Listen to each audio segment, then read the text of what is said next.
Hello ladies and gentlemen, welcome to a new draft analysis video. We will take a look at the draft SK vs Mad Lions, first game of the third day of the first week from the LEC. SK Gaming start off with a Kalista ban, which isn't too uncommon. We obviously see a Kalista ban rather on the red side, but obviously it can also be on the blue side. If you are not willing to first pick it yourself, if you maybe don't want to play it at all, or if you have other priorities.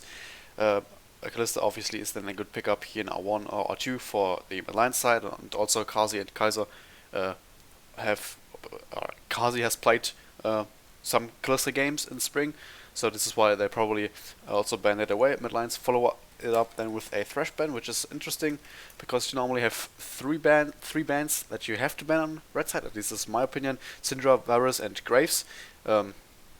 If you leave one of them open, this obviously gives the opportunity for the blue team to first pick one of these champions. But Thresh ban in general is quite okay. It's quite common. Thresh is obviously very strong, gives you safety, gives you engage, gives you CC, gives you strong bot lane, etc. So makes for sure sense to ban it, even though I'm not fully convinced on banning it on the red side. SK banning out the Yuumi. Probably then expecting, or they were expecting some kind of Ezreal Yuumi here on the side of Mad Lions, and preventing then the Yuumi thinking that the Ezreal is okay, or thinking about the Ezreal themselves. Obviously, Kronshot is a very good Ezreal player. Mad Lions ban away the Ornn, which obviously limits the engage options. Maybe a possible first pick. I don't really believe it. Possibly then rather in B2 and B3 and Mad Lions say we don't want to play on and we don't want you to play on.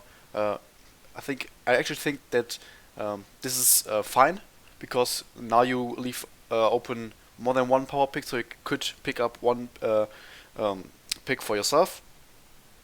SK Gaming banning away the Syndra is kind of interesting. They say they themselves don't want the Syndra, or they say we want to limit the amount of power picks, because there's still 3 power picks that I would say are for sure first pickable and basically a must pick. But there will still be at least 2 available, and if Mad Lions isn't stupid, their Varus and Graves will both be open, and they also ban away the LeBlanc, which means that they probably have something in mind, picking a mid laner very early on here, and then Varus and Graves both open.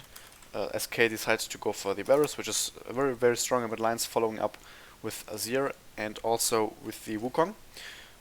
Picking both solo lanes very early on is kind of interesting. Obviously, Wukong is still a flex pick into the jungle.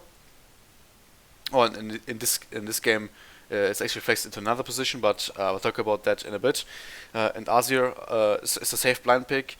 Humanoid really likes the champion, so I can understand why you want to prioritize Azir, but very interesting that they focus on Wukong. I don't really think that Wukong is that good, but that's just my personal opinion, obviously.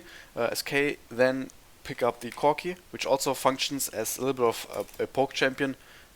Not fully poke, obviously, not like a Zoe, but you also through Corki have a lot of late game potential, late game team fighting, and you obviously have a lot of scaling, while also having at least a bit of poke, which obviously functions very well with the Varus and also with the Karma, which is also picked up, probably going into the support position. Can also go top lane or mid lane, so it's basically a triple flex, but since Corki is picked, it's not going to be in mid lane, and we haven't seen too many Karma top lanes. We saw one yesterday from Soas. He picked it up against the set from Immortals versus FlyQuest game.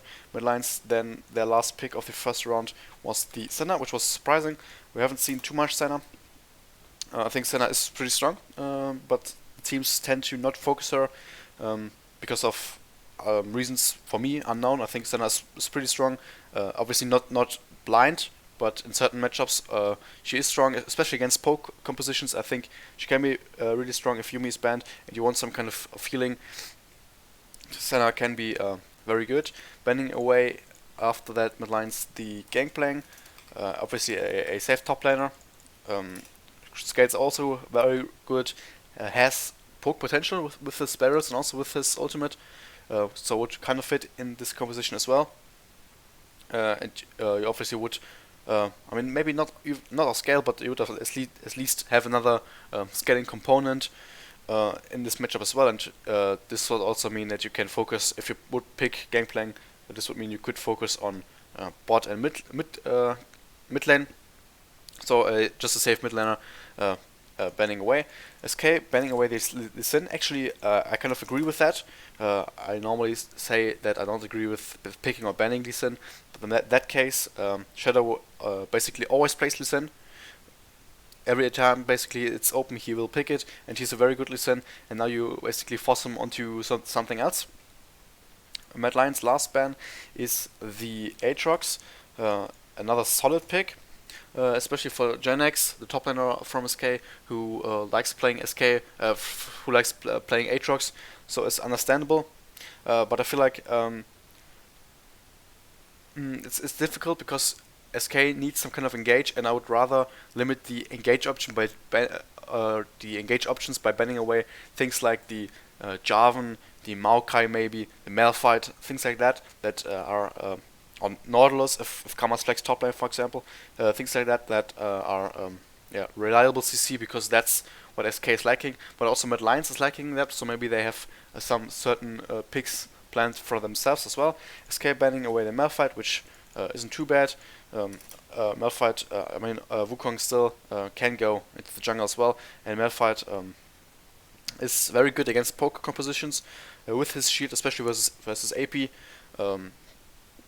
So maybe thinking about Kama top lane, I could imagine, nothing more to say about it. I think Malphite is a good ban here. Mad Lions pick up the Trundle, which is interesting.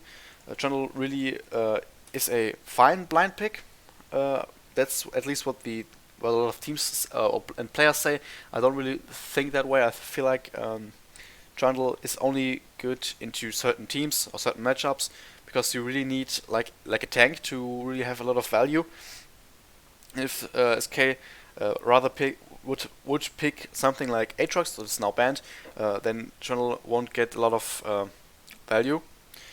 SK picking up the Bard, which means that Kama is going to top lane, would have quite a good matchup, I imagine, into the Wukong, and also picking up Zed into jungle isn't really that good. I feel like I would much rather would have wanted to see the Jarvan, for example, because Jarvan you really have reliable engage. I mean, you kind of opt into Trundle. I mean, it helps Trundle if you pick up Jarvan, because he can basically steal the stats of Jarvan. But through Jarvan you have your reliable engage that you now lack. With Zed, I mean, your engage isn't great. The only option is a package from Corki, a Bard ultimate, or like a Zed flank or engage, which isn't really like an engage, so not really that nice CC. And Mad Lions' last pick is the Maokai, which is interesting because in that scenario they opted to go for Maokai top lane and the Wukong support, which is interesting. I don't really know how that works, but I only can imagine that Wukong will have some problems against two poke champions, especially as melee. I mean, he has a dash, but he can get poked out quite easy. So I'm not really sure how that matchup works. Obviously, because who plays Wukong support, I don't know. And Maokai versus Kama. If Kama plays it really well, I think that she can succeed, but it's obviously difficult because Maokai has gap clauses, and at level 6 he has his ultimate, and he has other gap clauses as well, so this can be difficult and can be easy to gank. I overall think that this draft is quite equal. It really depends how the teams can perform, and how the teams can really do what their drafts wants, or what they should do.